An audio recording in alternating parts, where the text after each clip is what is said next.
ini arahnya mau kemana. Nah, nanti presiden akan lihat gitu. Biasanya seperti terus deputi-deputinya akan bicara, kita di dalam meeting itu utarakan apa yang harus dilakukan pemerintah, apa yang harus dijaga. Memang pembisiknya Presiden Prabowo nggak ada yang melakukan itu sekarang? Pasti ada, kan sekarang juga ada Pak Seskap kan ikut meeting kemarin waktu rame-rame kan. Iya. Makanya dari sini saya ngelihat ya ini momentum, bagus lah gitu kan. Tapi kalau kita mau lihat dari mekanisme pasarnya, saya percaya karena saya punya pengalaman deal sama hedge fund Amerika, jadi saya tahu bagaimana cowboy-nya mereka dan kapitalisme mereka. Gitu. Jahat dong? Bukan jahat sih, sebenarnya urusan duit lah ya. Sambil menyelam minum air. Iya, investor kan pengennya cuan kan? Pengen cuan. Ini pasti nggak bakalan cuan ini kan? Karena bisa jadi dirampok dengan sistemnya yang ada sekarang. Siapa sih? Ya, misalnya gini aja. Mereka taruh uang gede di saham-saham yang, bayangkan ya, seperti pernyataan saya tadi. Saham yang paling top capital market cap-nya saja itu termasuk yang penny. Ingat, waktu itu dia ngomongnya penny loh. Penny itu saham gorengan dengan size-nya mereka. Itu saham... Kita harus terhina nggak sih? Iya dong, ya terblue chip-nya kita itu masuk di penny stock-nya mereka. Itu padahal... Dua saham terblue chip-nya kita apa? Astra waktu itu. Saya masih ingat Astra, UNTR, Gudang Garam. Gudang Garam juga dianggap penny oleh mereka. Penny. Itu padahal baru hedge fund kecil. Nah, dengan pemahaman seperti itu, kalau dia taruh, masukin di saham yang non Astra. Kalau Astra kita tahu corporate governance benar gitu. Bagaimana dengan saham-saham yang memang small cap, lalu mereka itu masuk 50M, 200M, 300M. Habis itu giliran dia mau keluar, dia harus ngedam. Dengan dia keluar saja harganya ARB misalnya. Iya. Terus gimana caranya dia bisa main? Nah, terus kenapa gitu? Makanya yang disikat sama dia adalah float share-nya. Naikin nggak float share lo? Kan gitu, dari 7,5.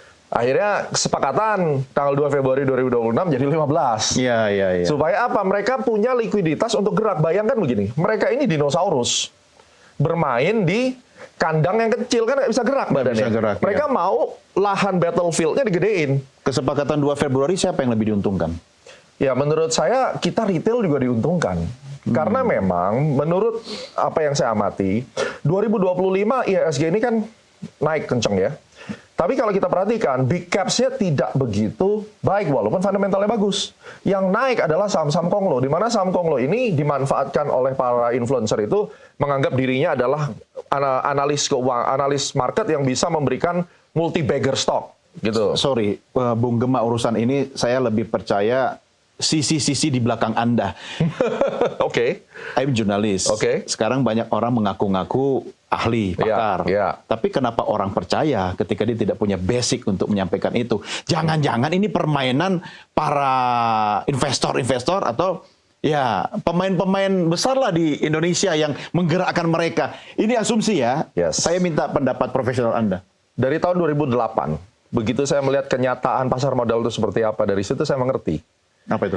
Bahwa dunia yang bisa membuat orang kaya raya itu adalah pamendam. Dan itu sudah terjadi di eranya Jordan Belfort. Orang yang masuk di market itu adalah orang-orang greedy pada dasarnya. Oh ya, ini adalah lahan battlefield untuk orang yang greedy. Jadi kalau mau kaya harus greedy. Nah, iya, intinya mereka merasa demikian. Saya bisa masuk sini, besok saya bisa beli McLaren misalnya. Iya. Ya kan? Ini yang kita manfaatkan dong.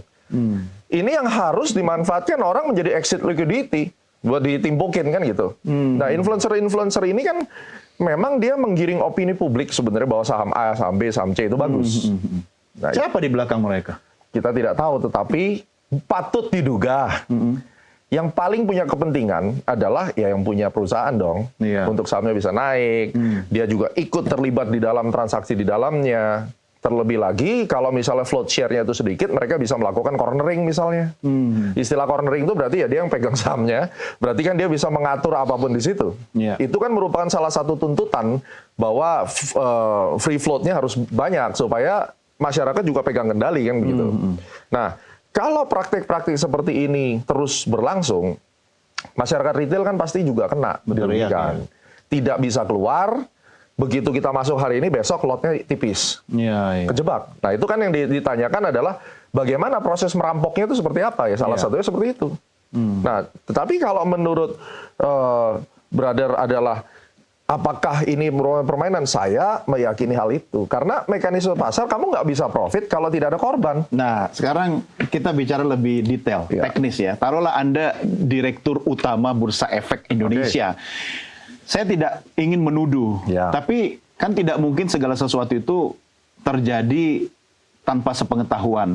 Dan kemudian ujuk-ujuk lah bahasa Jermannya gitu kan, tiba-tiba gitu. Suka tidak suka, berperan atau tidak berperan pasti tahu dong ya. Sehingga kemudian terjadilah yang membuat presiden itu marah gitu kan. Kira-kira kalau Anda ada di dalamnya itu, apa peran Anda?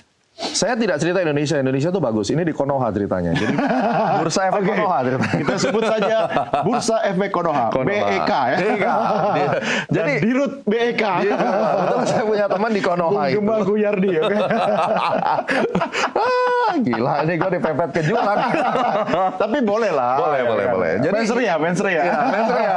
Jadi menurut keyakinan saya, di Konoha itu direkturnya mungkin dia tahu dan pasti tahu. Lu lihat muka produser gue. Merah semua. Lanjut. Mereka pasti tahu. Jadi apakah itu ilegal? Saya rasa tidak. Nggak tahu, ini tahu informasi doang atau dia tahu akan berujung kemana gitu loh. Tahu semuanya. Mereka bukan orang-orang yang anak kemarin sore. Ya, tapi kalau diam kan berarti kan melanggar. Nah, pertanyaannya adalah apakah ini masuk di dalam pasal manipulasi market? Tidak. Bagaimana bisa manipulasi market kalau memang free float-nya dibikin kecil, terus kemudian secara paperwork itu adalah misalnya nih, perusahaan menjual di market, yang beli adalah nomini misalnya, terafiliasi. Iya. Kan tidak bisa direktur bursa itu tiba-tiba melakukan peran sebagai penyidik, membongkar itu kan tidak bisa. Iya. Karena hak dia juga. Kecuali di Amerika, SEC berhak. Boleh di Amerika. Dia hubungin FBI, lalu FBI melakukan investigasi misalnya, mencari apakah ini terafiliasi atau tidak. BO, beneficial ownership itu kan. Nah ini kan tidak bisa dilakukan karena memang saya tidak begitu mengetahui mereka punya hak dan kewajiban itu seperti apa. Tetapi yang jelas bukan fungsinya dia untuk melakukan itu. Itu adalah fungsinya OJK kan begitu. Pengawasnya kan OJK. Kalau menurut saya di dalam satu kondisi dunia market yang begitu menggiurkan, pasti kan di situ ada orang yang paling diuntungkan yang di belakang layar, yang men-setting semuanya. Orang ini siapa maksud Anda? Saya selalu menyebutnya dengan shadow hand. Di setiap market selalu ada shadow hand. Wah, ini bahayanya kalau dipotong-potong ini. Nah, jangan dikliper sembarangan. Shadow hand ini apakah di setiap market ada? Oke, mereka pemain dong.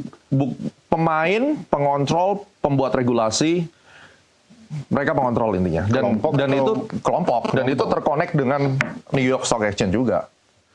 Boleh nggak kalau saya katakan ini sebenarnya tetap lagi-lagi permainannya Amerika gitu? Oh ya, saya percaya itu. Oke. Karena permainan Amerika murni atau memang berafiliasi dengan lokal. Oh. Simbiosis mutualism. Oh, sama-sama untung ya. Tahun 2007 yang menguasai pasar itu adalah B7 kan? Iya. Bakri Seven gitu. Ya, bisa kita katakan artinya mereka yang benar-benar punya power untuk mengontrol arah IHSG kemana gitu. Semua ada masanya dan setiap masa ada orangnya kan gitu ya. Nah, ini orang-orang ini yang menurut saya memberikan tekanan eksternal kepada teman-teman kita yang resign kemarin. Emang sekarang ini eranya siapa sih? Saya tidak bisa menyebut nama karena belum jelas juga. Belum jelas. Makanya cuma shadow tadi ya. Ya, shadow hand itu saya pun tidak tahu orangnya siapa, tapi kecium lah kira-kira siapa dan konglomerasi stocks kemarin kan merupakan bagian daripada campaign itu. Sehingga kalau saya melihat para teman-teman kita yang di Konoha yang resign itu bisa dikatakan mereka berjiwa satria menurut saya. Kenapa begitu? Kan mereka harus bertanggung jawab. Ya, mereka bertanggung jawab dengan cara harakiri kan, seperti Jepang gagal mengurungkan diri. At least itu aja dulu kita udah seneng gitu. Karena terdesak ataupun dia merasa wah gue nggak mungkin bisa menjalankan ini karena nanti ada konsekuensi gitu. Artinya Bung Gema ingin menyampaikan bahwa ada teori konspirasi di sini. Saya percaya di setiap yang ada hubungan sama duit pasti ada konspirasi. Saya yakin di dalam permainan karena saya dari 2016 saya berbisnis di Amerika. Jadi saya kurang lebih tahu style, culture dan behavior. Cara mainnya adalah memberikan tawaran. Nah, tawaran ini kenapa diberikan supaya shadow hand tadi juga bersih tangannya. Jadi yang berperan di sini shadow hand tadi. Saya percaya ya. Jadi akhirnya terjadilah keputusan itu ya. Tapi untungnya bagi Indonesia pasti lebih banyak dong. Iya, lebih banyak kan sekarang Pak Presiden mau bersih-bersih. Ya, jadi saya yakin Pak Presiden juga mengambil momentum. Ya, I think it's a good deal, win-win solution.